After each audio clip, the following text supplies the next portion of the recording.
Om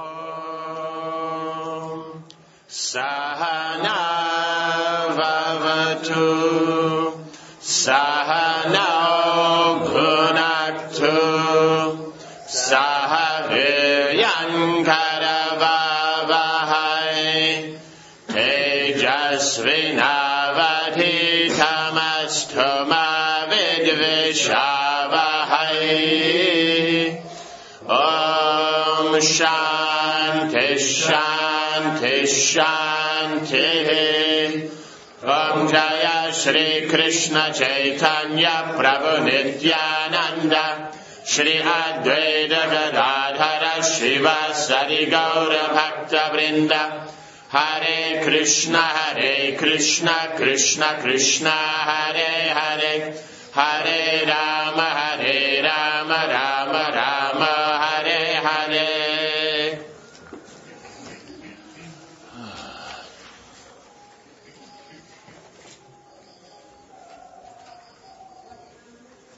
Okay, so action in Krishna consciousness is real liberation.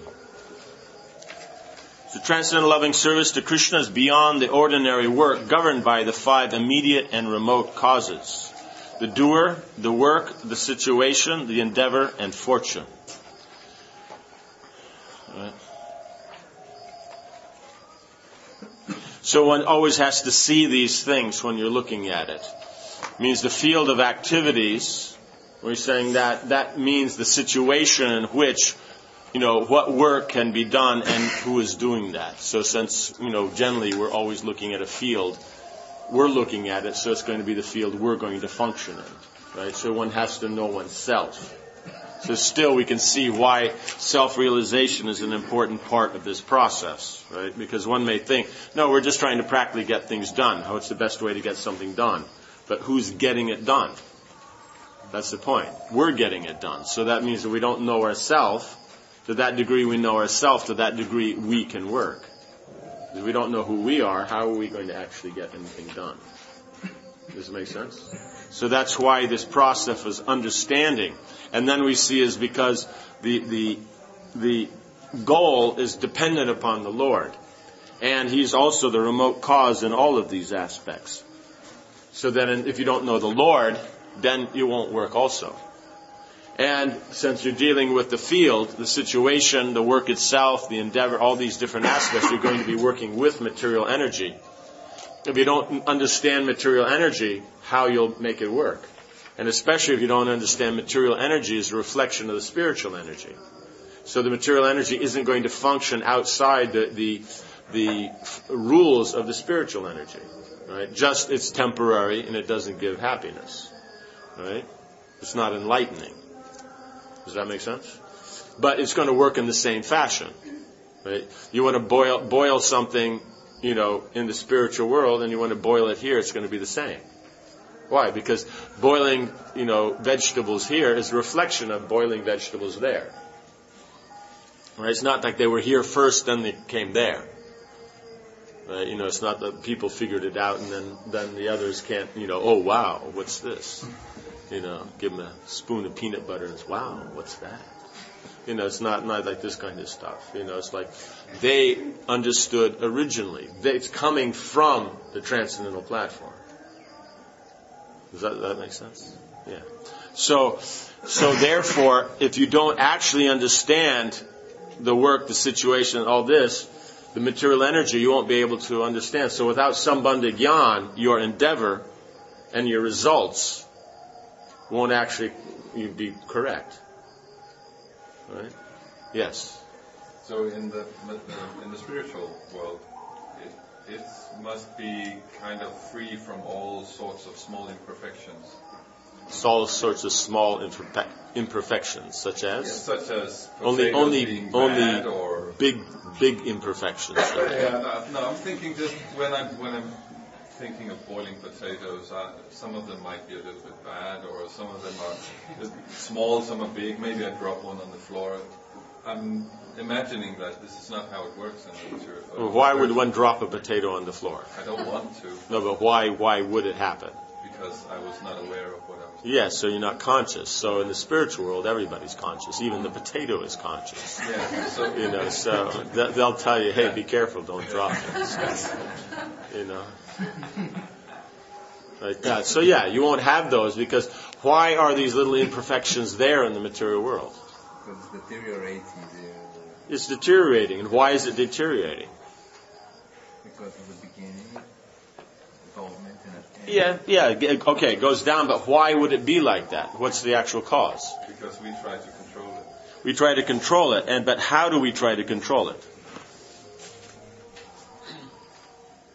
Right? In other words, how they do things in the spiritual world, if you follow that method here, based on the scriptures. Because, in other words, Krishna only acts according to the scriptures. It's one of his 64 qualities, right, in the Nectar of Devotion.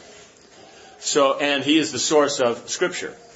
So that means how he wants to act is what the scriptures say. So he always acts according to the scriptures. So we say the scriptures are there, they kind of get in the way. No, the scriptures are what Krishna likes to do. So one doesn't like the scriptures, one actually means I don't actually like doing the activities that Krishna likes to do. You understand? Krishna likes to be clean, therefore the scriptures define cleanliness. Right? Krishna likes the proper etiquette in dealing with other people. That's how he deals. So the scriptures define that. So in other words, since the scriptures are apurusheya, they're eternal, they're never manifest. That means, and Krishna's never manifest, that means the scriptures are simply defining what Krishna does. Does this make sense? Right? So, if someone has faith, follows the scriptures, then he will get a proper result, the observable result. But, what's the weakness?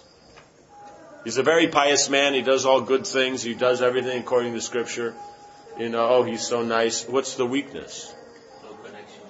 No connection to Krishna, and that's defined as? Impious, yes, and? Why do we say it's impious? Because he's doing the right activity, but what's wrong with it? It's for his benefit. It's for his own benefit, but what's the thing? Is it enlightening? Is it uplifting? No, it's binding. Why? Because it's illusion. In other words, following the scriptures but still not seeing it in connection to Krishna is still illusory. It's nice illusory. Instead of not nice illusion. Right? The one guy sitting there and seeing all these nice, images and all that, and everything's pleasant, and the guy next to him is, seeing all kinds of bad things and, is getting all afraid. But they're both an illusion, right? They're both hallucinating. Right? But you say one's good, one's bad. Right? Does that make sense? So where does good come from? Right? Is it produced here? Right? Yes. It's just like, let's say you play some nice music, right, that's actually proper. Then anyone, anywhere, from any culture will say it's nice. They may have their own preference, but they'll say it's nice. Right? You take beauty. Everyone will say something is beautiful. Right? Does that make sense? So there's all these. Where does that come from? You play the flute nicely, and all. The animals will think it's good also. So it's not just okay. It's just everybody will say it's nice. So where does that come from? Krishna. Yeah. You understand? It's coming from Krishna. So Krishna defines what's good and not good. So he does things that are good. Right? And so that's what's defined in Scripture. Does that make sense? Like that. So, yeah. So then, that means then the person can be doing these works and everything according to Scripture. But what's the purpose of Scripture? To know Krishna. So if by studying the scripture and doing these activities one doesn't know Krishna, then it's a nice waste of time. So that's our problem with the smartas. Not the smartas, they're dirty, nasty, stinky people. No, they're probably very nice and not stinky at all because they take bath 3 times a day.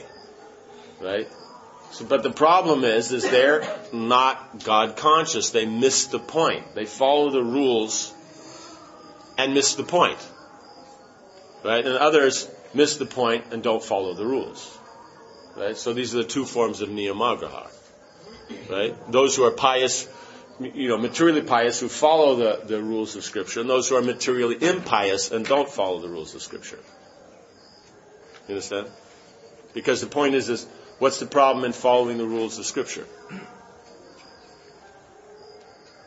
What's the actual problem? You might think that following the rules is the point. You might think, following the rules is the point. That'll be the problem the smartest. Now, what about the person who rejects the rules? Why would they think it's not important? Because they want to replace Krishna. They want to replace Krishna, yes. But that will be maybe unconscious in their mind. They don't have a proper culture to follow that. They don't have a proper culture, so they won't naturally follow anything that's restrictive and has the rules. Right? Or as he's saying, they want to make their own rules. But what will be generally the bottom line, they'll say why it's important not to follow. The mood is important.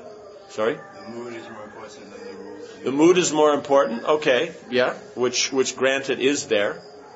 It's all about freedom. Freedom. There's also another thing, which is generally what they'll talk about freedom, but then they also have to be careful about that. But there's one thing that they can say that they expect everybody will accept. Kali Yuga, okay, that would be an excuse, but this is like a positive thing, why it's good. Forgetful of Krishna. Forgetful, but you can't say, I'm forgetful of Krishna and that's why I'm doing it, and everyone goes, oh yeah, no, great. It's something what they say, and everybody else, they expect everyone to go, okay, yeah, no, I understand. There's more variety and everybody can be themselves.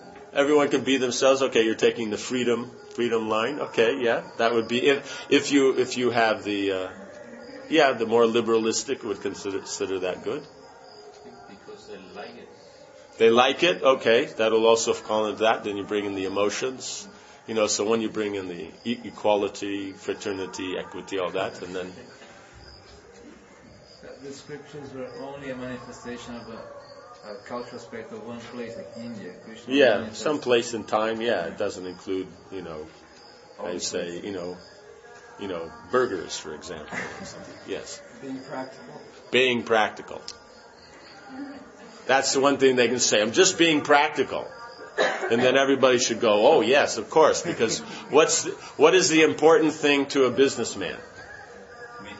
Making money. So what is the best way to make money? Whatever's the most practical. So if the rules support it, great. Then you're getting your money and you get religion, right? But if the rules don't support it, what's more important? Money. Making the thing. So now, just if we look at it in the context of the world, cultural kind of environment, what's the name that we give for that class of people? The nice name. Bourgeois. Right? So the bourgeois, they have, since a long time, they could only get it together a few hundred years ago, but they've been grumpy since the last, few thousand years. That, why is it that people who follow the rules are in power? Why not who has the money be in power? You understand? So therefore, since it's a bourgeois culture, democracy is important for the bourgeois. Right? Economics, capitalism is important for the bourgeois. So therefore, their culture is going to come with it, which is whatever's practical, that's the most important. So do we understand why that's a prominent element? And why if somebody says it, that everybody's supposed to go, ooh, yeah. Right? Because the Kshatriyas say it's practical, but the thing is it has to be Shastric also. Their thing is that, it must be Shastric, but it must be practical. So if you can show that the Shastra is practical, then they're going to take that over just being practical. Right? But the Vaishya will take what's practical over Shastra. Right? And the Shudra, it's then the things we were mentioning before, freedoms and feelings, and I felt like it, and all these nice platitudes. But remember, where's the power base of the bourgeois? Economics. But where's the economics coming from? How is it working? From industry. Who runs the industry? They sit in their office. Who's out there pushing the buttons and pulling the switches? Shudras, right? So therefore, if you say a philosophy is very practical, it just gets the result done, we're just doing the right thing, we're just, goal-oriented and all that, and at the same time it's, the freedoms of the individual and everybody's, equal and all that, who's that going to speak to? Right, the Shudras, the mass. And then if the bourgeois has the mass, then what? Then they have a lot of votes. Right, and then how do they get power? Through the mass. Right. It means, in other words, the king has an army, but how big's the army? It's big. But how big? But how big is the masses? Bigger. So that's how they're doing. So you see that it's just a practical technique. It's not that the philosophy necessarily matters. It does to a few intellectuals. But are those intellectuals the ones that are running things? The intellectuals start off, like Marx has his idea, and what do you call it? That anti-Semitic came from Mozart. These guys, they have these ideas. But who actually made it happen? Right? Your Kshatriyas, your Vaishyas. Right? So intellectuals have these ideas, but how often do you hear of them being involved in the process? Right? You even see in the Russian revolutions that few intellectuals are there. They kind of went by the wayside, right? In the beginning, because of the politics. But once it was established, then it was very much, when you say 20 million people were killed, that's officially, some say more. Then what were they made up of? Right? Does that make sense? So this is the point. This is the social environment that one's in. So one should not fall prey to it, but at the same time know that this is what inspires people. So the Krishna conscious light of these things, you can use terms and all those things to bring that out. You know what I'm saying? So you be careful, because what is real equality? What's it based on? Because it can't be based on the body, mind, or senses, because very few are equal. Right? That makes sense? But the platform, the soul, then all these things they talk about are valid. So in the spiritual sense, then all this is there. Right? So if one therefore, studies the environment properly, it won't work unless there is Krishna consciousness. Right? Unless there's Krishna consciousness, you can't actually make it work. What we were getting at, you want to say something? Oh. What we were getting at was people that are successful and are doing things is because they have followed the scriptures in the past. They have been pious. Then from there, it goes out. Right? So they did something, enough piety in this life that in next life they still get some of the results. So we may make the mistake that what they're doing is what's generating their profit. But it's not. It's from previous lifetime. And then there'll be some habits, right? You do something for, 50, 100 years, you develop some habits. So when you take your next body, those habits naturally come up. So they're doing something, but now they don't know why they're doing it. So they can get distracted. Right? If you're doing it because of religiousness, the scriptures, then you'll go up to a point and then you'll stop if it's going to go beyond. But if you don't know the scriptures, then you're going to go beyond and perform sinful activities. Then what's going to happen? Right? You're not generating piety anymore, so you're going to lose your facility. You understand? Does that make sense? So, this is why then by You understand what happened? No? Any of you were here last year? Right? There was a fan there. And that bird used to come and sit on the fan. So we took the fan out because that's where we have the yagyas. So then it came to go sit on the fan and the fan's not there.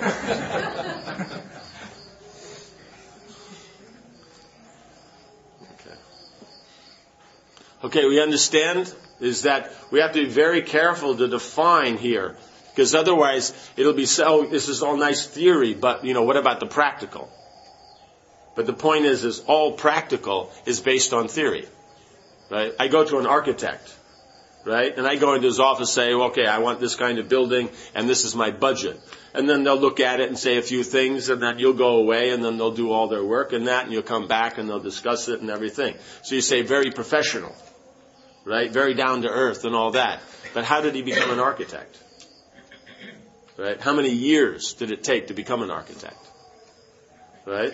And what is he basing his architectural designs on? A theory. Right? Same with the doctor, same with the lawyer. Same with anyone you'll say is practical, down to earth. There's a theory. Right? So because we don't deal with that, then we'll think it's theoretical to discuss the philosophy. But the point is just the skill's not enough. Right? If I just spoke skill, okay, this is the work, this is the situation, and this is what you're going to do in this situation. Therefore, now, under that understanding, you make the endeavor, and you'll get your result. But the problem is the result doesn't necessarily come. Right? People have to try again and again. The success, things talk about, this guy, he started a business, 4 times, and it failed, but the 5th time, then it worked. So they're inspiring you to keep it up. Why? Because they're accepting the principle of fortune that doesn't necessarily come, just because you worked. But you don't really emphasize that point. You emphasize you keep working. Because of your work, you'll get the result, but it doesn't always come immediately. So what does that mean? It's not actually your work that's generating it. Right? It's that you made the work as a medium, but it depends on your previous karma and the Lord's pleasure. Right? So that combination, but they don't explain all that. Right? So there already then you're getting the theory.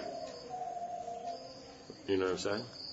So you're going to have to deal at some point, because ultimately it has to go back to the result of the Lord. So you're going to have to come to the Lord at some point. So that we're talking, it should be seen like that completely. Right? Then you can see is that the doer means we're performing the activity, but we're performing the activity based on eternal formulas that are established by the Lord. Right? So we can only be an instrument. We think we're the subject, but actually we're the instrument. Right?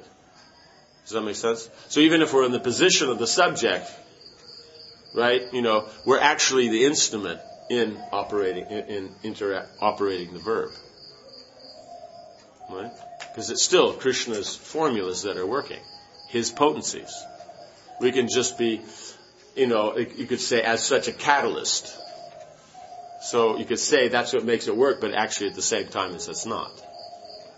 Because there's bigger other things happening. Does that make sense? Right? Yes. I have a question. From what you're saying in Europe, when the Protestants, they have that revolution, it's based on something like that. I mean, the profit comes up. Otherwise, what's the big deal? Right? It means, in other words, if you're taking that, the process coming, how did Louis become so powerful? All other kings, they had their little dinky armies. You hear about, look at someone like that, the guy's coming with 5,000 soldiers, and like that, or they came 500, 300 soldiers, and everybody's shaking. You know what I'm saying? We're talking at Kurukshetra, what are we talking about? Yeah, 640 million, like that, so it's that they didn't have that much. They had small little places.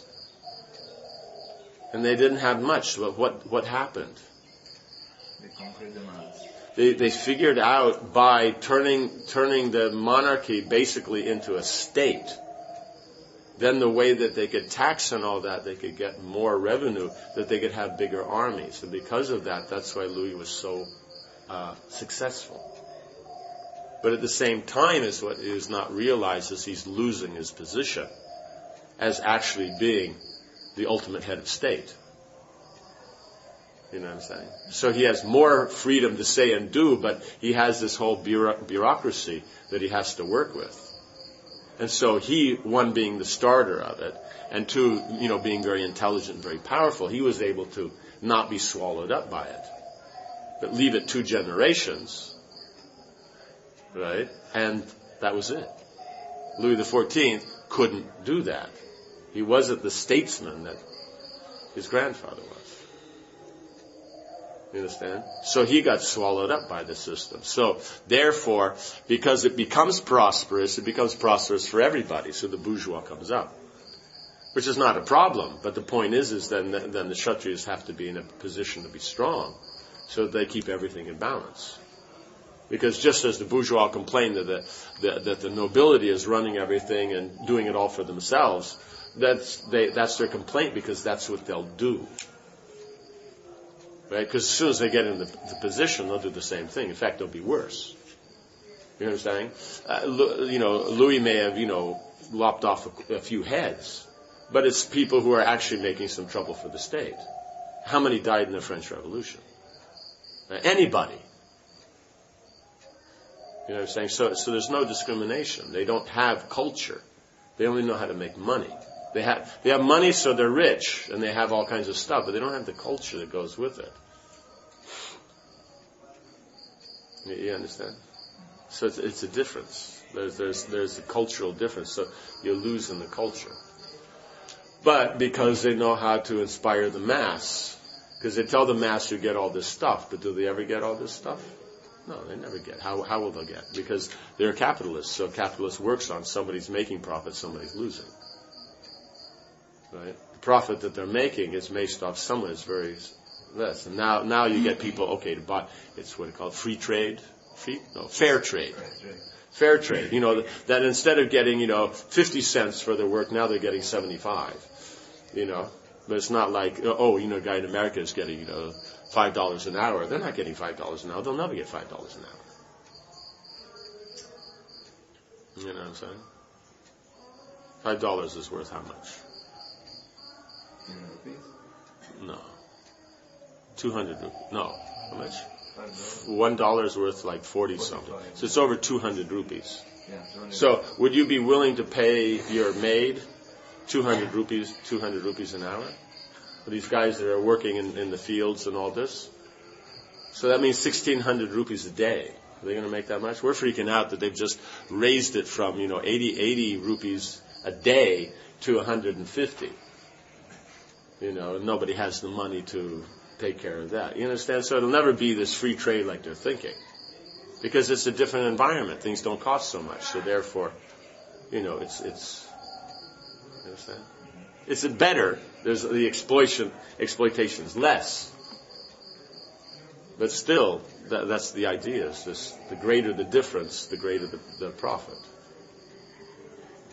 Yeah. So the second part of my question. But the point is you're telling the people everything's the same. But just in that last statement, where's the profit come?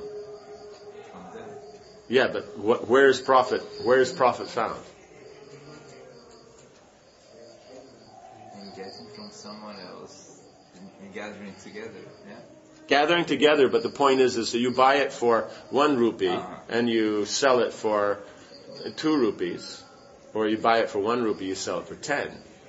So the difference is the profit. You understand? Now, if you make everything equal, where's the difference? There won't. So it's like this Mayavad philosophy. Where you're saying that you can be self-realized and at the same time work within duality. So if you're self-realized, you don't see any duality, so how would you work within it? So they're talking all this equality, but at the same time as it sells the product, but it can't be obtained. Because their whole goal, because you're promising them prosperity, but that prosperity is not based on safety, it's based on facility. Right? And so facility comes because of difference. You understand? You need something that you don't have. Yeah, something like that, or it has to be unique or something. I say everybody has the same Armani suit. The whole world, everybody's got, the taxi driver, the guy on the side of the road with the jackhammer. Everybody's wearing a Armani suit. So is everybody therefore going to be happy? No. They're happy because of the difference. Right? I think that's I don't know how to say it, but that's the French, vive la différence or something like that. It's in the difference that, you understand? So the point is this is what we're trying to do, is we're trying to understand it in this real philosophy. Because from real philosophy you understand real politics. Otherwise these others are just talking all this stuff that doesn't work. It's like the Mayavadis. They just word juggle and come up with these amazing things that absolutely mean nothing. But it sounds good. You know what I'm saying? So that's the difficulty. So why we're going through this whole exercise is simply so that we understand that understanding this thing, these 5 causes of action, both immediate and remote, you understand that, you actually understand how things work. You don't understand this, you actually don't understand how things work. So when they say, philosophy's theoretical, but what do they replace it with? But at least our philosophy and the practical application connect. Someone knows how to connect or not, that's another thing, but it can be connected. But they'll replace it with their own philosophy, because they'll say, that's all theory. But you ask them why you're doing it, they have a whole theory. Right? And what's this theory based on? Nothing. Their own mind. Because if it does, why isn't there one business theory? Right? In India, how many shastras are there on economics? 1. The Arthashastra. Right? And then the derivatives of that by the same author. Just to make it more clear. The Niti Shastra, the Niti Sutras. Right? Does that make sense? So, that is all that requires. And that's thousands of years old and it still works. You understand? But these modern theories, it says you go into the bookshop, it's one of the biggest areas in the bookshop. Why? Because it's just theories. But then we'll say, no, this is practical. The Krishna consciousness theory. So now, according to Gita, what would that be? Of course, this is later on in the Gita, right? In other words, irreligion becomes religion, and religion becomes irreligion. Mode of passion. Mode of passion, yes. But this is also a mode of ignorance. It's inspired by the mode of passion, but it's ignorance, that's been inspired by passion. Right? So in other words, they don't know, and so they create their own. So in other words, what's religious, what's connected to the Shastra, what's connected to the Lord, that's wrong. And you have to do these other things that are not connected, and that's right. Right? So this is more of, you see here? So it's all consciousness, it's all the understanding. That's what makes the difference. That's what we're trying to create here. So that means someone who is not in the proper understanding can be if they just change the consciousness. And someone who is, if they change the consciousness, won't be. So it's not the activity, but they make mistake it's the activity. No, it's not the activity, it's what's the purpose of the activity. Because we have to remember, Arjuna is starting off talking all nice stuff.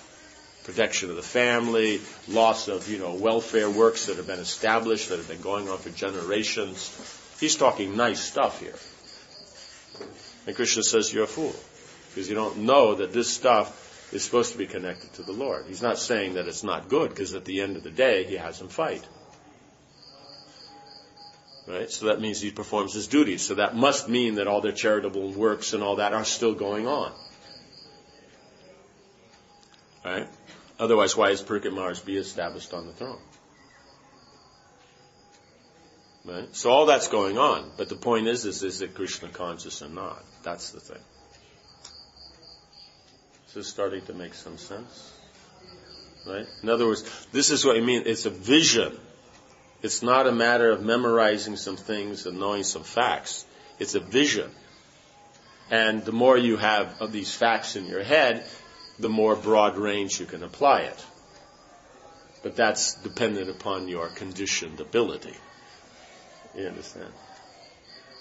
So that's what we're looking for here when you write your essays, is not what you've memorized, but how you've understood, how you see through the eyes of what you've memorized. Right? That's what's being looked for. Does that make sense? So as the chapters go, it's coming out more and more in the writing. Does that make sense? Yeah. Okay. A person in Krishna consciousness, although he appears to be acting with his body and senses, is always conscious that he's an eternal servant of the Lord. Therefore, he's aloof from the actions of the senses. Besides, he knows that he is the eternal servitor of the Lord. He cannot perform any act except in the service of the Lord. Right. Srila Prabhupada gives an example. In this state, Krishna says, Naiva kinchit karomiti, yukto manyeta tattvavit.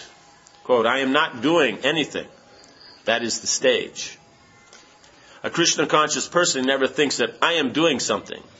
Even if you ask him that, are you going to such and such place? Suppose it is settled he's going to such and such place. If you ask him, when are you going? He'll say, I don't know when I shall go, but when Krishna will ask me or allow me to go, I shall go. I'm saying this from my practical experience of my Guru Maharaj, from my spiritual master. He would never say that I am going, I am doing. No. If Krishna desires, I shall do it. If Krishna desires, then I shall go. Like that. Always depending on Krishna. This is called Vishuddhatma. Tattvavit means one who knows the truth. The truth is that unless Krishna allows me to go, I may not go. Lecture Bhagavad Gita 5:7 through 14, New York, 1966. Right? So here, 66, he's giving these fine points. Right? So it's always there. There's been no change in what Prabhupada ever gives. You hear those lectures there, you hear later lectures, same points. Right? Like that. So one is aloof from the action, because remember, what's the point of being aloof? Why be aloof? What's the advantage? Why would someone want to be aloof? You're not entangled. You're not entangled. So what's the problem with being entangled? You stay in the material world. Stay in the material world. So that would mean, but at the same time, as we're saying here, is you have to perform activity. Because the natural thing is you become entangled from the activity. I stop activity, I'm not entangled. Right? That would be the natural logic. But does that work? Can the soul be non-active? Right? Why can't the soul be non-active? It's its nature. It's just, what's the aspect of its nature that makes that? Chit, right? Because chit means consciousness, knowledge, activities, right? Endeavor. So that means it's inherent in the soul to act, right? And because the soul's not the supreme, it's not the source of potency. It means what are you going to act with? Now, with the body. With the body, but what is that? Is that generated from the soul? Right, so, and the situation, what's that generated from? Krishna. And the work, From Krishna. right? The endeavor, From Krishna.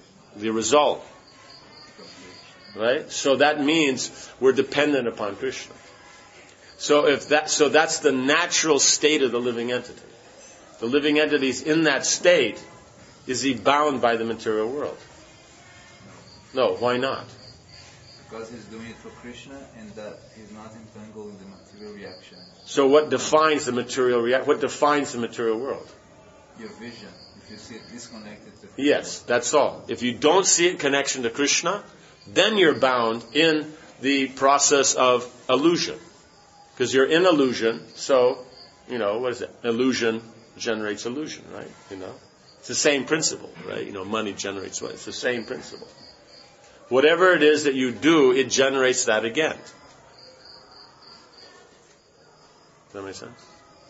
So, therefore, not being entangled it looks very difficult when you look from this side. But when you look from the other side, not being entangled means there is no material existence because you're seeing everything in relationship to Krishna. Because entanglement means there has to be a material existence. No material existence, are you entangled? No. Right? Or do we see it a problem? Right? Mother Yashoda is entangled in her love for Krishna. Is it a problem?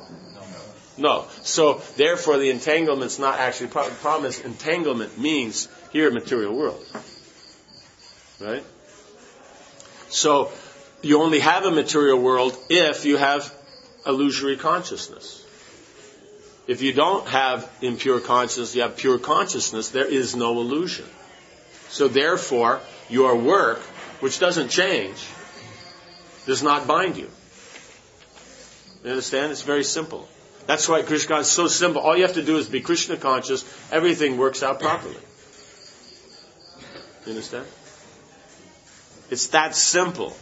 Problem is it takes us a lifetime to be convinced. But, hey, at least it's, one lifetime instead of millions, Yogis, says Brahma Samhita, they're drilling the respiration for millions of lifetimes.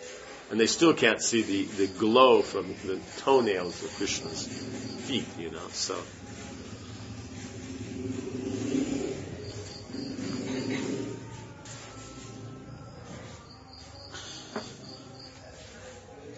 Yeah. So if we're convinced of that, it's very easy. Then it's just a matter of applying that conviction into all aspects of our life. So we don't see we're the doer on anything. Right? So that doer means we're the assistant in doing. So Krishna is actually the doer. On one level. But at the same time, he's not entangled. Because why is it Krishna entangled? Because he doesn't act for his own self. He acts for Yeah, he acts for the benefit of others. Okay. But now let's say the mother's acting for the benefit of her family. So why is it she's entangled and Krishna's not? Sorry? He's not interested in the result. Krishna's not interested in the result? Okay. You have the, what do you call it? The typical, what do you call those guys? French philosophers. So it always comes back to the French, right? They seem to be lots of, making everything happen in the Western scene like that. But they're smart enough to let others think that they're doing it, actually. Existentialists, right? They don't care about anything, don't care this or that, or results or nothing, and they just do, and whatever. So, but why are they bound? Because they're not Krishna conscious. Okay. Now, let us go back to let us re-ask the question. What is it that Krishna doing these activities is not a problem? He's Krishna conscious, right? Okay. That's the point. You want to hang out with Krishna, he's Krishna conscious, so you have to be Krishna conscious, right? Because he's like the creator, so if I create my shadow, I don't get entangled with the shadow. Yeah, very good. Good example. The point so what's the thing is that Krishna so what's the problem? Why isn't Krishna self-centered when he's Krishna conscious?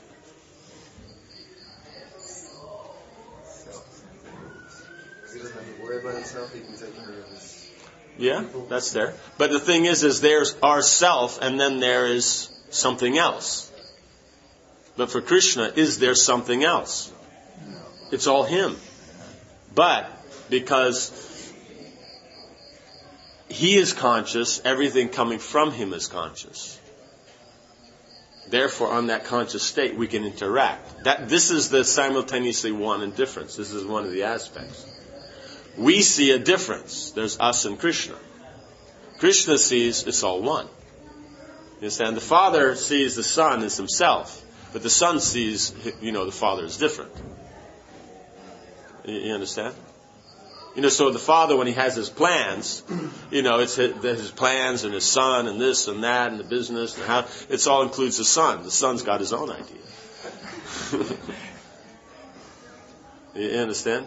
So that's the whole point is he's conscious. He's the supreme conscious. So there's no question of not being Krishna conscious. So the point is since he sees everything in relationship to himself, he is his own perfection. You know what I'm saying? So the point is if we're conscious of Krishna, because since Krishna is perfection, if we're conscious of Krishna, everything's perfect. If we're not conscious of Krishna, well, then there's an illusion. If we call him self-evident, self-evident, Krishna is self-evident. Yeah, Evident. it's but at the same time, it's because there's the element of there's more to life than just knowledge, right? Because what is the inspiration of the soul? Why do they do something? Pleasure. So ananda, right? Means you're confident to do something to get that pleasure if there's sat, if you have an identity. It's stable. Right? But ananda is why you do things. So that element means, because we see knowledge is situated in sambandha jnana. Right? But then there has to be prayojana. So what has happened to get from sambandha to prayojana? In the way of the consideration, what has to not be the consideration? Yourself as the final end of the pleasure. Yeah, the final end of the pleasure, okay, because that'll establish relationship. But what is the thing? You analyze it when you look at the doer, the work, the situation, and from that platform you're seeing also endeavor, fortune, okay. What is functioning? What's the main thing functioning here? What element of the 24 elements?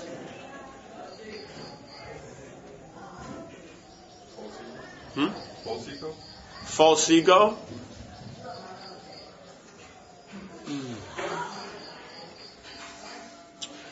Would false ego get you through university? It might. Possibly, but you'd have to be. But the thing is it just purely false ego? What's actually the driving thing? That may drive you, but what's the mechanics? You have some goal, you have some aspiration. No, but what are you using? Intelligence. So that's the element that's being used. So sambandha jnana means knowledge, intelligence. But prayojana, why are you doing that? It's the mind. It's what you want, what you need.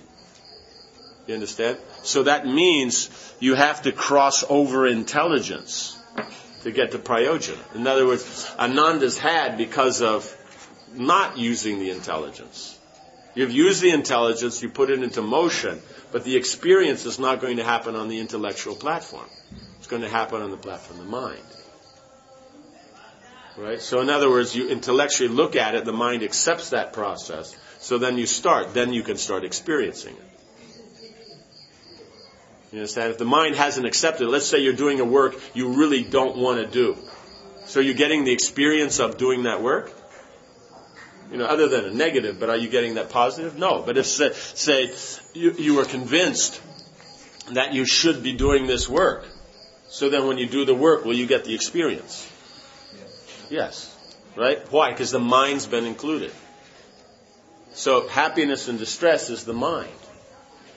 You understand? So ananda means the mind. Right? But here we're talking about the natural mind of the soul. Right? Not this covered mind. Right? Just like we're talking about the intelligence, the real intelligence. Because the consciousness, that's something that's inherent in the soul. So that means that spiritual knowledge or intelligence is also inherent in the soul. That's why you can overcome the material mind. Even though you don't like to, it's not your practice, but you can. Right? That's why it's said that the intelligence is the closest thing to the super soul. Right? Because then that spiritual knowledge is coming from somewhere else. But let's say not spiritual intelligence. Right? Does that make sense? That's the closest thing to the super soul. But the trick is you're trying to get at the mind, because why you do things because of your drive for prayojana, for ananda. So if the mind's accepted it, then you're going to function, because just intelligence isn't enough. Okay, why all this discussion? Right, so this goes back to before, is that Krishna is sarvagya, he knows everything, but he puts himself under yoga maya so that he doesn't know everything, so that he can taste that ananda, that pleasure of that interaction based on relationship. Right? Because the knowledge is the relationship itself, the definition of it. But then there's the experience of it. So the experience of it is happening with the mind. The knowledge of it and the performing the activity correctly is with the intelligence.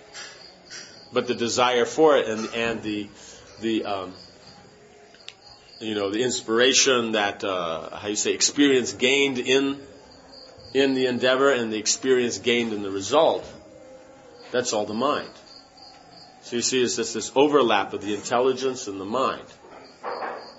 Does that make sense? So where are these two most nicely overlapped, fully overlapped? In Sambandha, Abhideya, and Prayojana. In Abhideya, right? Because Sambandha is intelligence. Prayojana is mind, right? But that aspect of Prajumna, there's that inspiration. Why? What's happened? The intelligence has analyzed the field. The mind is accepted. So there's inspiration. So then you make the endeavor with the intelligence, with knowledge. But your inspiration is because you want that goal and the experience of the endeavor itself. Right? Does that make sense? So therefore, Krishna, even though he's Prem, then he, allows himself to be covered by Yogamaya, so that just the relationship can be. Because otherwise, in the position of just knowledge, that's Atmarama. Right? Does that make sense? So then Krishna goes beyond that. So there's a higher pleasure in working within the relationship, in the rasa of the relationship. Does this make sense? Yeah. Okay? So the whole point is that, in other words, through this knowledge and all that, understanding all these things, the direct, the immediate and remote causes, then one will actually be able to situate yourself properly in this karma yoga that Krishna is talking about. Right? Because unless one sees that, how is it going to be situated there? Does this make sense? Yeah? Okay. This is the method by which one is not contaminated by action. The transcendental knowledge that we are spiritual servants of the Lord is to be applied in our daily work. While observing the actions of our senses, we should remain aloof from them by knowing the difference between the soul and the body. Right? Furthermore, it's always I'm going to make a point, and then that's the next sentence. So if you'll notice here, is what happens is we read a sentence, right, and then we speak on what's going to be actually the next sentence. So it's all there. So when you read the sentence, then it makes sense, right? So this is the process. Yeah. So I hope no one minds. Because otherwise, once I've read the other thing, then I forget what I was going to say before. So, yeah. Right. So, in other words, when it says we're aloof from we're aloof from the senses, does that mean we don't engage the senses? That's important to know, because that's where the Mayavadis make a mistake. Is that being aloof means not being involved. But what we're saying here is we're aloof by being involved. So here's the furthermore. We should renounce the attachment for the fruits of our work and for the work itself by dedicating both the fruits and the work to the Lord. In this way we will be liberated from the karmic reactions and will attain perfection, as is confirmed in Bhagavad Gita 3:19 and 3:30. Right? So it's involving them but not being attached to the results. Right? So to not be attached, then means where we're not involved, means it can't be, we're not attached on the pious platform of non-attachment. Because otherwise that will entangle us, but in a good way. We'll be entangled in gold chains. We'll have a nice gold ball. Just imagine, if you had a gold ball, there, well, of course, a gold one would only have to be about this big. But, in other words, just being fair and equal, right? That means for the graphic aesthetics of it. It means the ball has to be, like 25 centimeters in diameter, right? And then you have the big chain that goes around your... Can you imagine how much gold that is? You'd be really wealthy, if you had that. So you could be very happy with that. Like that. Then you can also, the next guy, he's got an iron one. Yeah, you got it. I got a gold one. It's like. So you can actually only be on the platform actually of nice karma if you're God conscious. Right? This is the meaning where it says that even the very pious person, if he's not God conscious, actually has no good qualities. Because, in other words, good qualities are the medium through which he gets his own purpose done. You understand? So you're very renounced, very austere, always caring for others, but at the end of the day, then that's what makes you happy. That's the only reason you're doing it. If it didn't make you happy, you wouldn't do it. So ultimately, though the medium is very good, ultimately it's for yourself. So nice karma actually means here where if we say that you're not entangled in the results, that means it has to be nice karma that is God conscious. Otherwise you will still be bound, but on a nicer platform. So when devotees talk about being nice and good and all these nice things, great. But what happened in the Krishna conscious element? Because the reality is Magrari was a hunter. What changed him? The consciousness. You didn't come up and say, oh, the poor animals, why are you doing this to them? That's not very nice. Would that work? Good chance, no. Like that. So it's because he became God conscious. Right? So then all the good qualities develop. You have to understand good qualities won't come on their own. Because even piety, which will be good qualities, but where does it come from? What defines what will get you a good quality and what won't? Shastra. Right? In other words, religion is going to define that.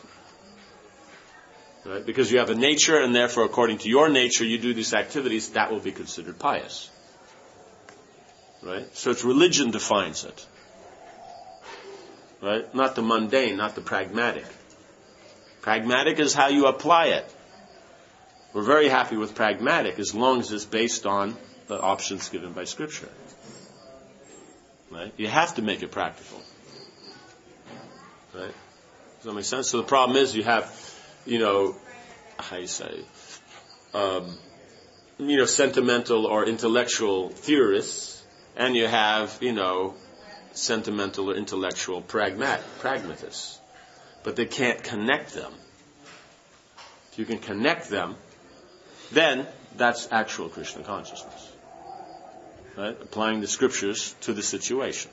Right? Because situation is one of the things. Right? So you can't do that, then that means you're actually not understanding the process. Does this make sense? Okay, so then this is confirmed in Bhagavad Gita 13:19 and 30. Therefore, without being attached to the fruits of activities, one should act as a matter of duty.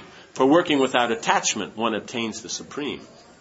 Therefore, O Arjuna, surrendering all your works unto me, with full knowledge of me, without desires for profit, with no claims to proprietorship, and free from lethargy, fight. Okay? So this is going to be a theme. These verses are going to be themes throughout the whole Gita. Like that, because this is what Krishna is talking about. Now we'll just get into fine aspects of which side you're emphasizing. Like, what's the difference between these two verses? They're saying the same thing, but what's the difference?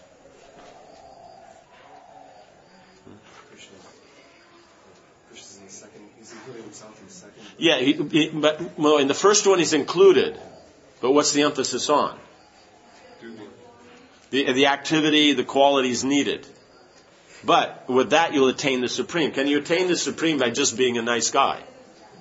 Right? In other words, if you have no attached to the activity as a matter of duty, working without attachment, would that actually on its own just give you the supreme? No. Surrender to Krishna. Yeah. So therefore it's already inherent that you're trying to be God conscious.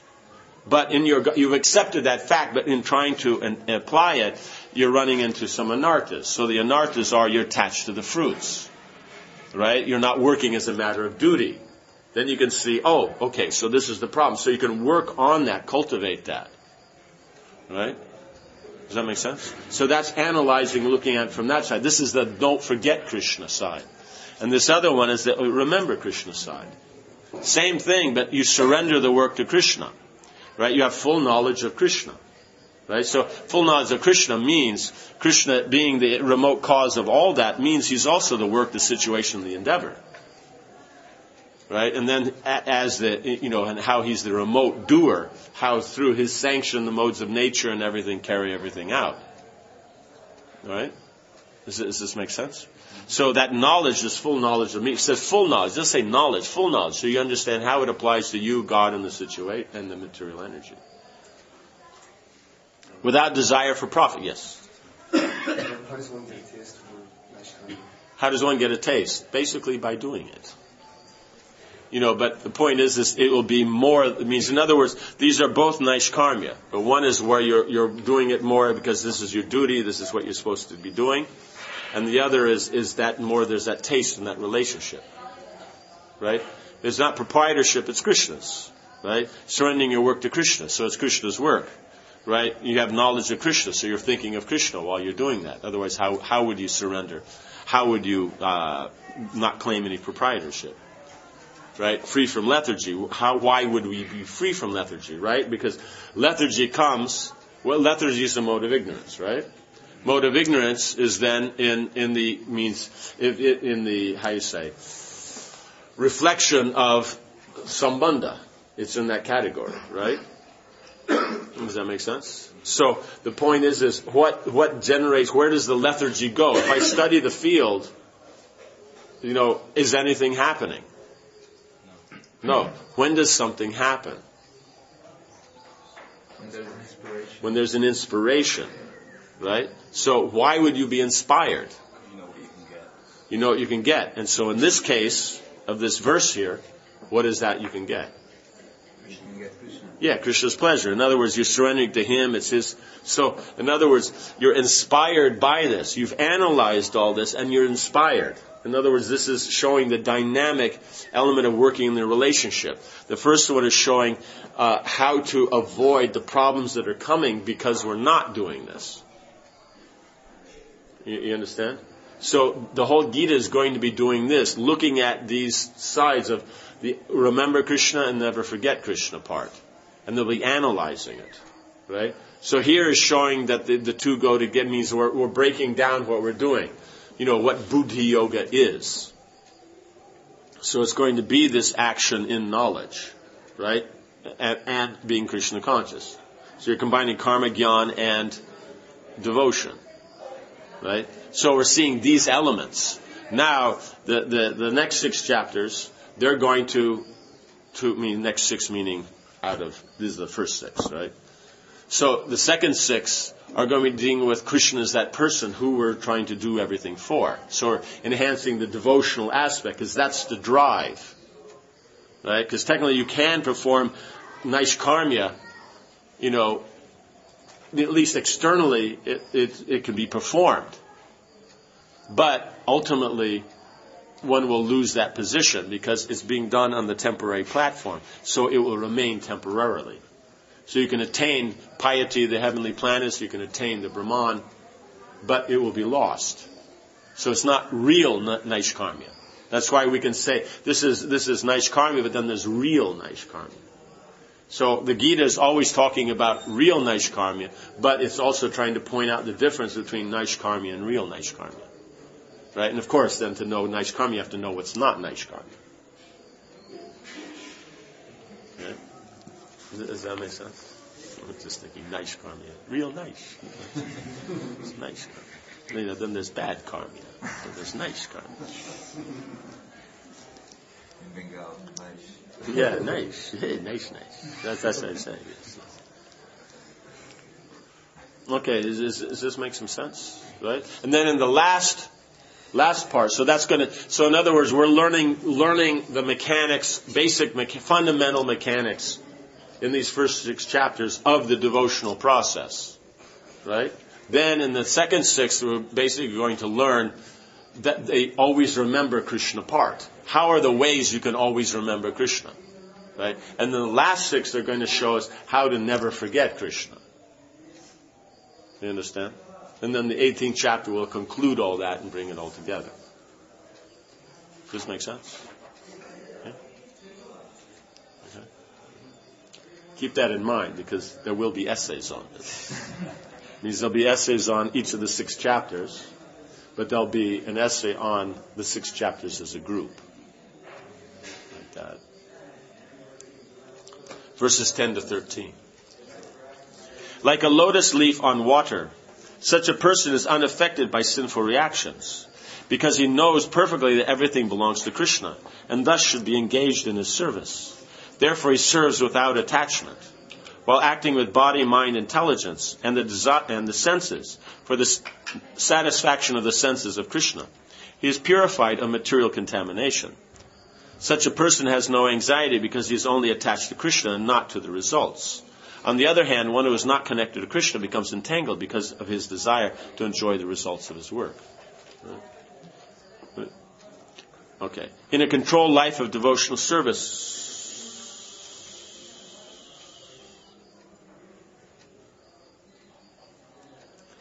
okay, well, this will be the Sangati.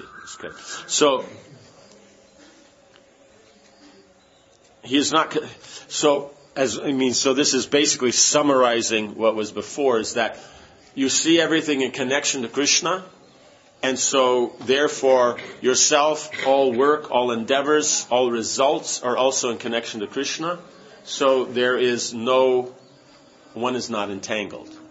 But more than just being not entangled, because that's very inspiring, because in the material world, being entangled, we suffer.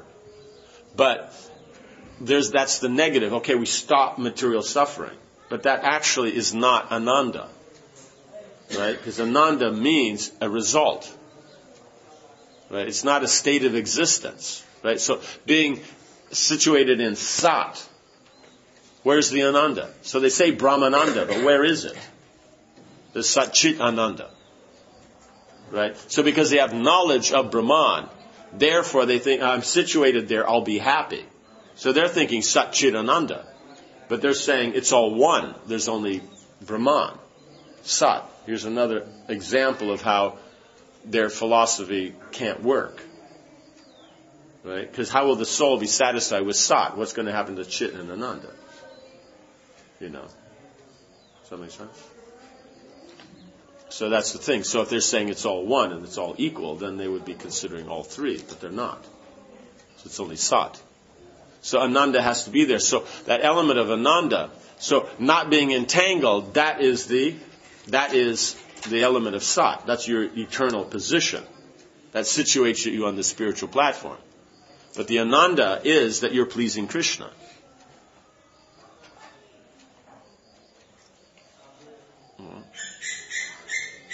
Right, so here we're looking at it, we're without attachment and everything that he's doing. But the point is it's going to be, still this is like a higher level of that, but there's going to be the element of him as a person. That's what's going to come up, because he's going to explain universal form, all these different ways, how he's entered into everything. 3 chapters on that, right? 3 out of 6. But ultimately he's going to say a person.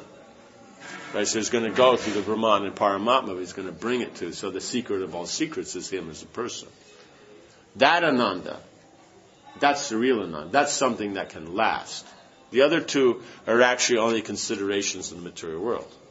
Because if you have the person, what do you need Paramatma and Brahman for? The person already includes that. Right? You're thinking of Krishna always, so he's in your heart. Right? He doesn't have to separately expand into your heart because you're not thinking of him. Right? So we understand, well, isn't there Paramatma in the spiritual world? There doesn't need to be, because all the living entities there are thinking of Krishna. So he's always in their heart through their endeavor. So that's so much nicer than he has to be there, because the living entity can't be separated from God. So God, out of his godness, he has to come as Paramatma. It's his free will, but I'm just saying to maintain that position.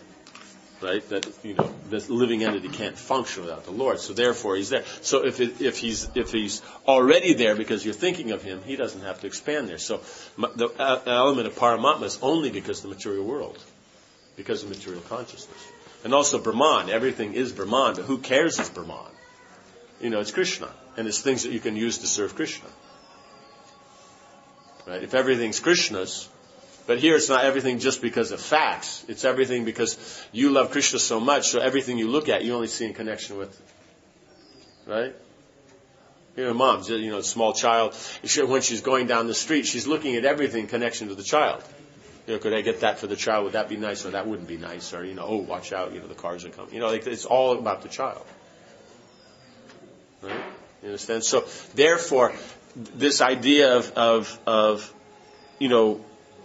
no claims of proprietorship because it's all for Krishna. Right? So it's all for Krishna's satisfaction. But we've reversed it. No, it's all for our satisfaction. We're the doer. We get the results. It's all for us. Right? But here it's a matter of it's all for Krishna. So we make the endeavor, that things go for Krishna. Does that make sense? So it's the relationships, the rasa. That's why they don't worry about obstacles. Obstacles come up, it's not a problem because you're trying to get it done for Krishna. It doesn't work, you keep trying until it does. So that's why it's not a problem. And it creates the variety and enhances the happiness. Because now you've finally got something nice for Krishna. Does this make sense? In a controlled life of devotional service, one claims no proprietorship to the activities of the body. He is thus freed from both outer and inner activities of the body and resides happily within the city of 9 gates. Why is he happy? Because he's Krishna conscious, right? It's the same dump, right? Whatever city you got, that's all there's going to be. But why is he happy? Because he's Krishna conscious. Because he sees it all. Because if it's you, then it's a problem. You don't like your nose, you got a problem. But if your nose is for Krishna, it's Krishna's nose, then what's the problem?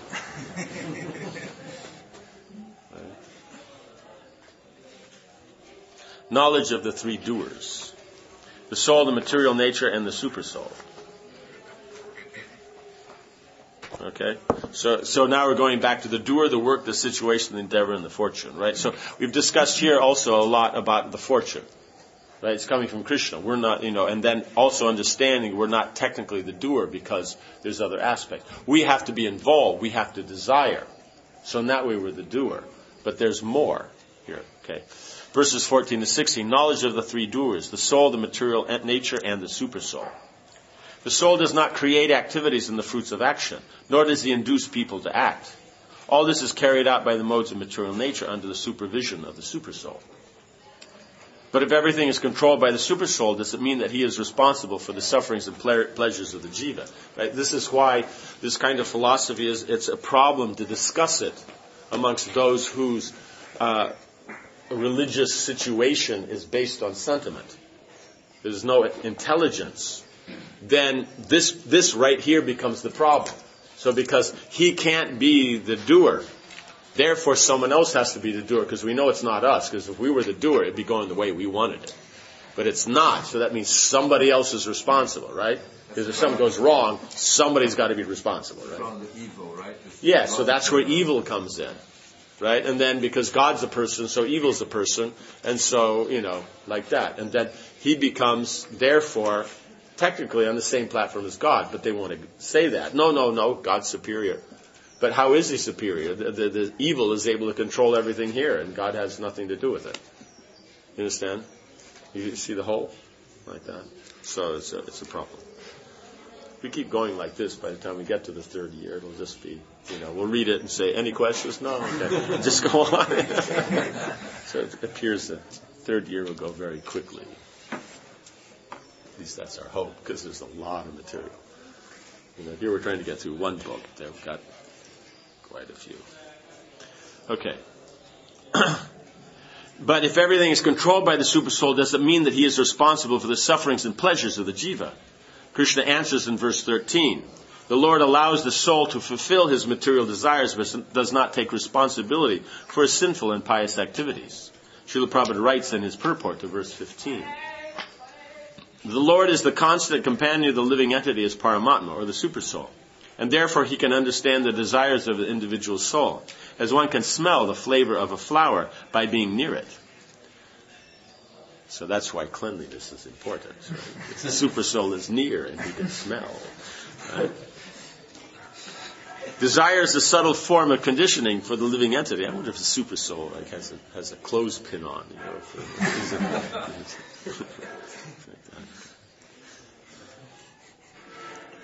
Desire is the subtle form of conditioning for the living entity.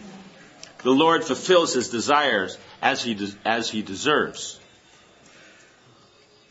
Man proposes and God disposes. Therefore, the embodied soul, by his immemorial desire to avoid Krishna consciousness, causes his own bewilderment. Right? Desire is the subtle form of conditioning. Right? Why are you conditioned? Desire, because we want to be separate from Krishna. That's why the whole emphasis is on desire. Right? Now, where is desire in Sambandha, Abhidaya, and Prayojana? Sambandha. That's need. You understand? That's the difference between desire and need. Because you hear the thing, how you say, how does it go? Basically, it's saying that you may, Can't always get what you want, you need. Yeah, you can't always get what you want, but you can get what you need, right? Because need is actually, that's prayojana.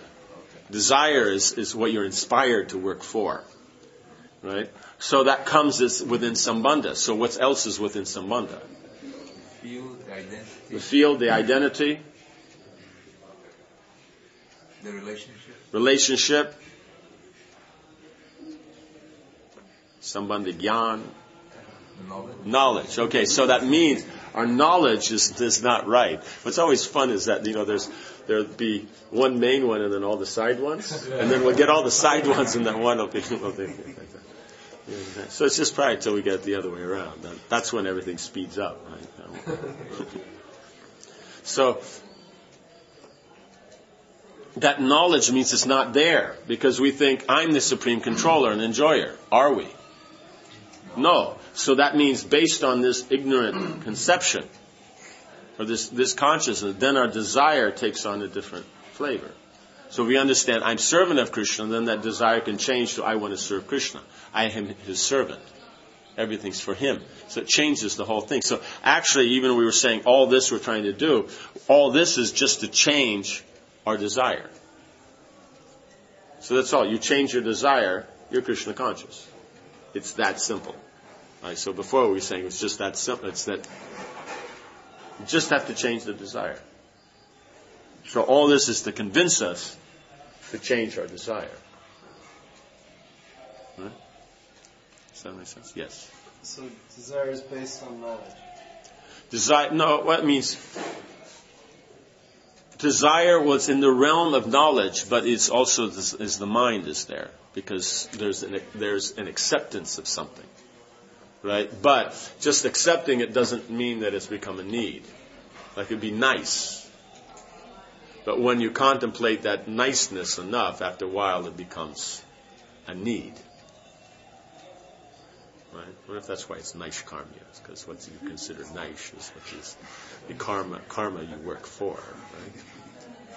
Yeah? Okay? Does that make sense? Okay. Therefore, the embodied soul, by its immemorial desire to avoid Krishna consciousness, causes his own bewilderment, right? Because that means the desire is there before the bewilderment. This is important to note.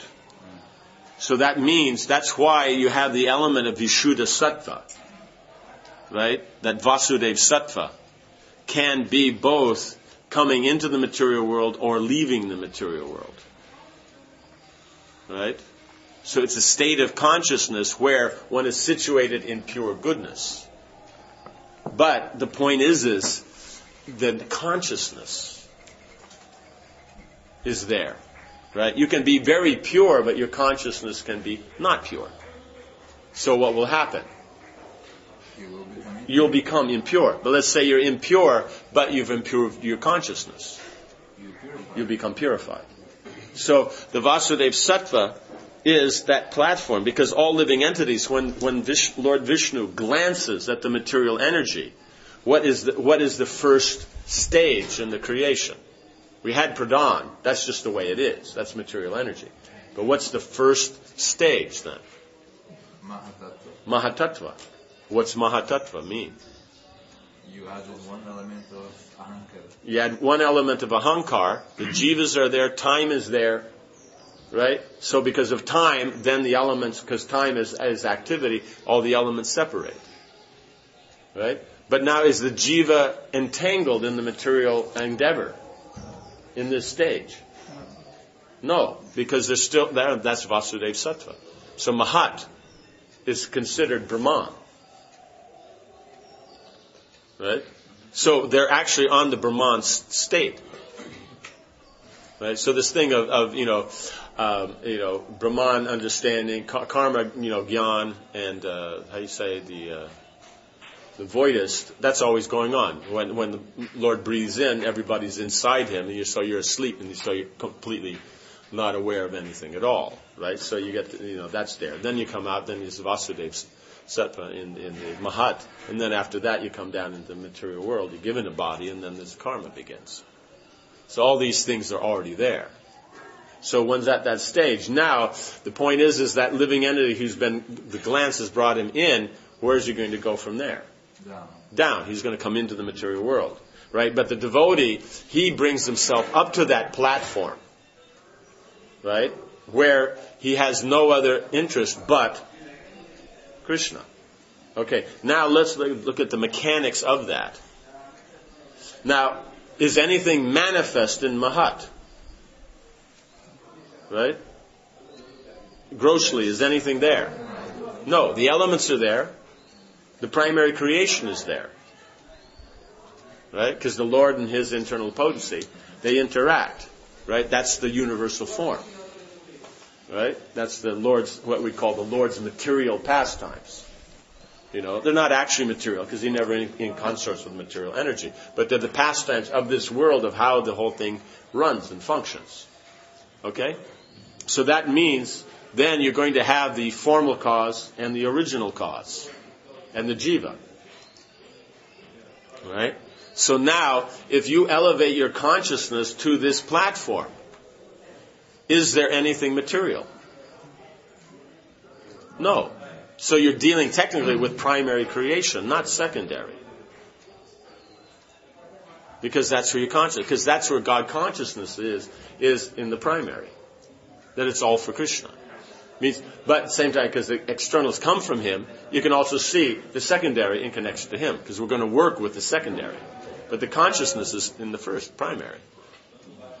Or beyond. If you go beyond the Brahman and Paramatma platform, then you come to... You understand?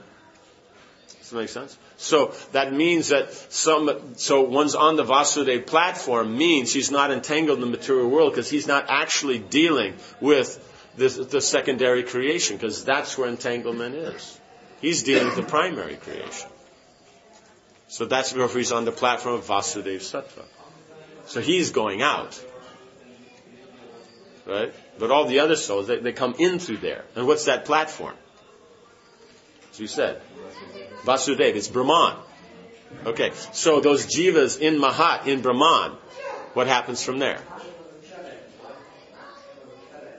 You already said it. We're just reiterating, but bringing in another point, just for fun. They're going to go which way? Down. So, if we ask the question, if the question is asked to the Acharya, and he doesn't feel that this question is worth discussing, which none of the Acharyas do, right? Then when he's asked, where did the soul fall from? And he says, Brahman. Does he mean Brahma Jyoti? Not necessarily. That's what we'll think, and then we'll drop it. Because as soon as Brahma Jyoti is there, then that Gyan side of us is just dropped. Because we have the conception that the living entity could just function in Brahman, and that's it. So Brahman means Krishna somewhere. So here's this Vasudeva Sattva. So all the living entities fall into the material world through the Vasudeva Sattva, which is Brahman. So from the Brahman platform, they all fall. Why? Because they have material consciousness, right? Which is the material desire. So from the material desire, then comes the entanglement. So material desire means not Krishna. So you can have material desire and be on the Brahman platform, right? You understand why we're doing this? Because some will say, well, how can you be in the spiritual world and have material desires? Well, it's right here. How are you in Brahman and still have material consciousness? It's a matter of consciousness. They're taking the conditioned nature, the anger, the greed, those are results of the conditioned consciousness. I mean, not conditioned, the consciousness. That produces you understand? So the consciousness is impure. That you can have. Otherwise, how are the demons in Vrindavan? They have impure consciousness. They're coming there just to, they have to see Krishna, but they can't get in, and, they don't look good enough to be a gopi or a cowherd boy. So if they come in as a demon, then Krishna will play with them. No, they're just in a bad consciousness. All right? So Prabhupada was pointing out.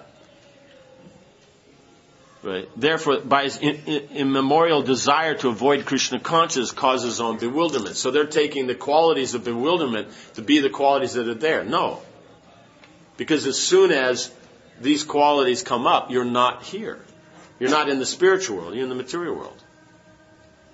You understand? It's a matter of consciousness. Just like we're saying, if you can reverse it, you're here and engaging with all the elements here.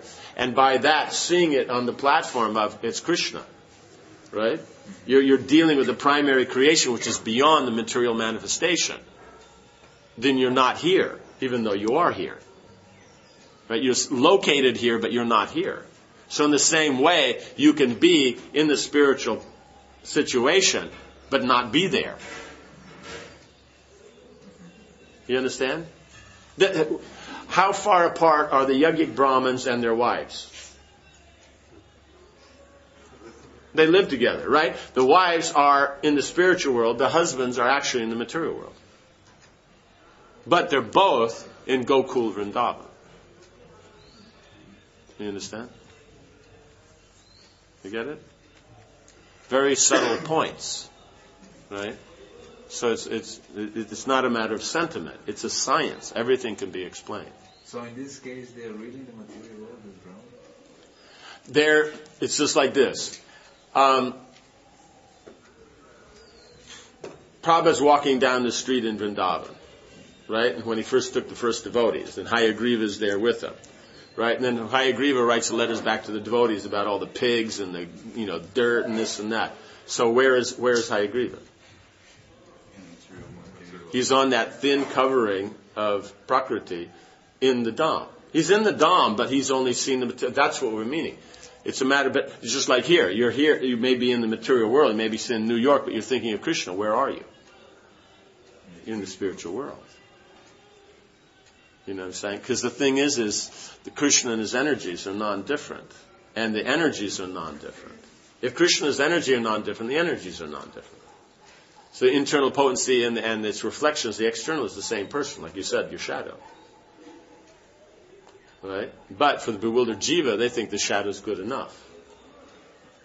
They don't realize that the shadow's not happening. You know what I'm saying? Because they're bewildered. That's Maya.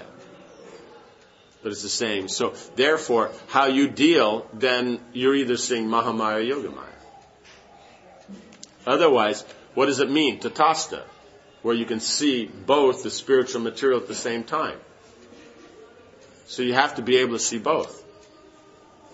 So those who aren't interested, they only see the spiritual, then that's where they become situated. Those who see the material, that's where they become situated. Right? Because this is the Dham. So some people see it materially, some see it spiritually. Does that make sense? So the point is it is so you'll get the benefit if you're not committing offenses. Right? And in the material world, you're not going to get those benefits. Right? Because you are in the material world. You understand? Does that make sense? Okay. Consequently, although he is constitutionally eternal, blissful, and cognizant, Due to the littleness of his existence, he forgets his constitutional position of service to the Lord and is thus entrapped by nescience, right? The littleness of his existence. That's so funny. The littleness. 1/10,000 on the tip of the hair. That's little, right? His littleness. Excuse me, your littleness.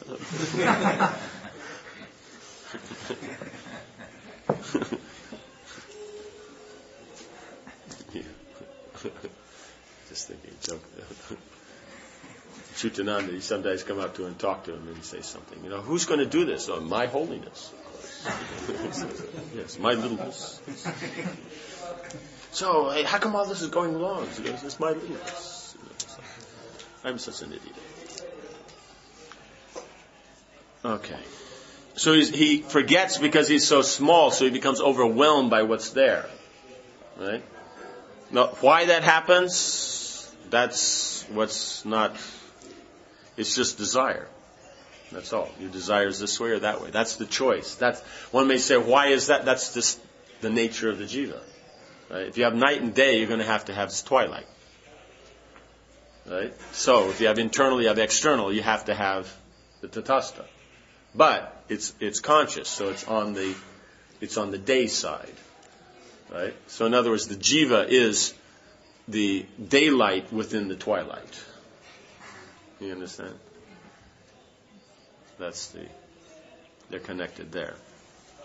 So in our philosophy, the coming to the material is not like a final sentence because you can go back. Yes. Other philosophy, when you have only one way, one way. Injustice comes up, right? Yeah, injustice, because that's why justice is only useful in as far as someone has faith in it. Right? Because having faith in justice means having faith in what? What is the justice about? It's about material arrangements. Right? So it's going to be material. Now we can take the next step and go analyze, is that need of justice, pious or impious? Is it based on Shastra or not?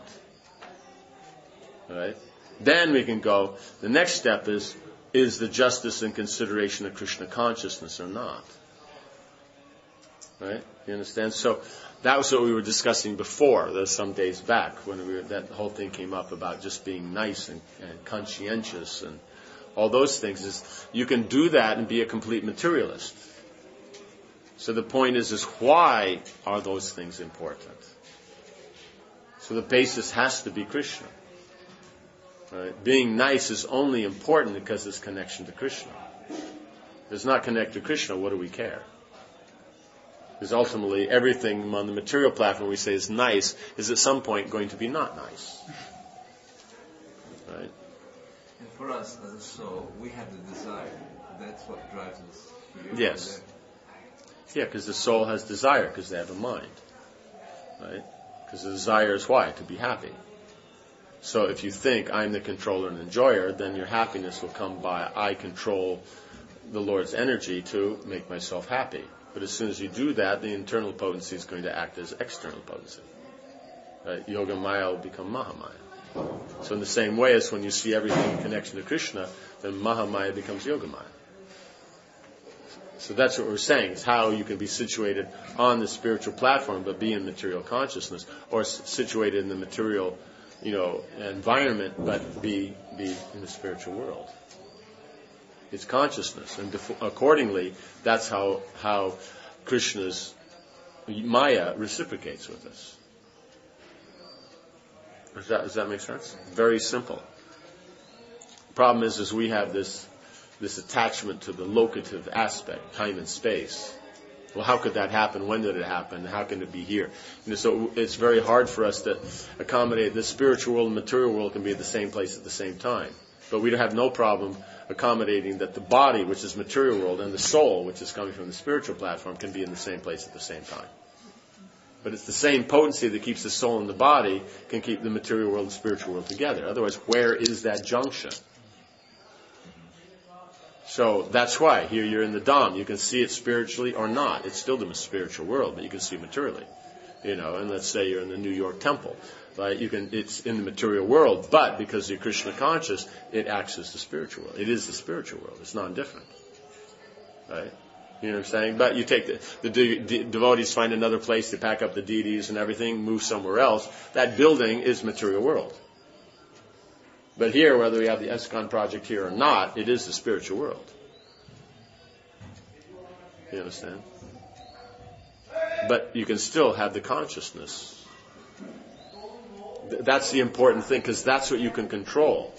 You can control your consciousness by controlling your desire.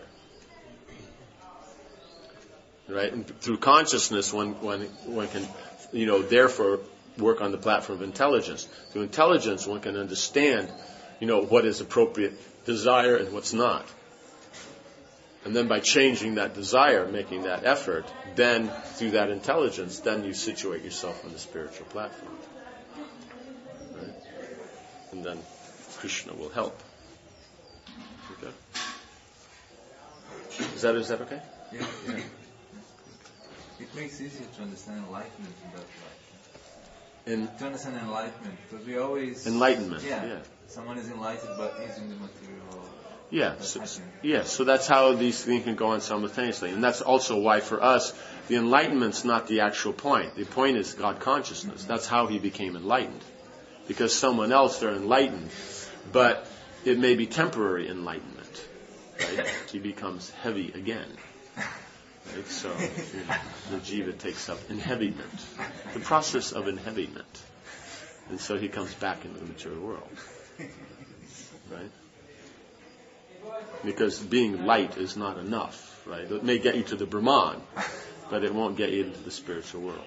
Okay. But if we take enlightenment as Krishna consciousness... Because that's real enlightenment, that's actual enlightenment. That's why we have these definitions. But as we said, the pious platform can be used either in Krishna consciousness or not. Therefore, the terms are the same. You know what I'm saying? What is a knife used to cut potatoes for Krishna? What would you call it? A knife. What would a knife being used to cut, potatoes for, chips at McDonald's? What's it called? A knife. So that's the point, is all these terms, they're synonymous because it's one thing. Now it's whether it's used for Krishna or not. You have an arm, your shadow has an arm. What do you call the arm of the shadow? No, but the whole thing's a shadow, but it's an arm. So, but you can say, no, but that's different than this one. No, that's the reflection of this one. That's why they're non-different. That's why the material skill isn't the big thing. Devotees are talking about the material skill. That's not the big thing. The big thing is being conscious in that, because the point is that skill, just because you have this skill doesn't mean you're Krishna conscious. So if you're Krishna conscious, then any skill you learn will be Krishna conscious. Right? So that's why that's the important element, that when you're learning it, involve that. It's not, no, that's all theory, we're just being practical here. No, but then what happens? Then they end up packing up, moving out of the temple. Bourgeois comes up. Yeah, because it's happened. What temple are you from? France, okay. What temple? France. Yeah, it's not like that. What temple are you from? America. But they don't say that. They don't have the panache. Right? The French have that. He didn't say, what country, where are you from? France. No. France. It leaves it open. It's an opportunity. It's a whole. That's why they're on top of the pile, really. Okay. No offense. Okay, great. Okay, that's okay. The conditioned souls often blame the Lord for their suffering. No, we're not going to get through this. That'll be a yak. Okay, so. How much is that? Oh, this keeps going. I keep thinking that, wow, this book finishes the whole Gita. No, this only finishes the first 6 chapters. Okay. So I keep getting amazed on how it could be so much. And we're getting near the end, and I'm thinking, wow, the last chapters are going to be like half a page or something.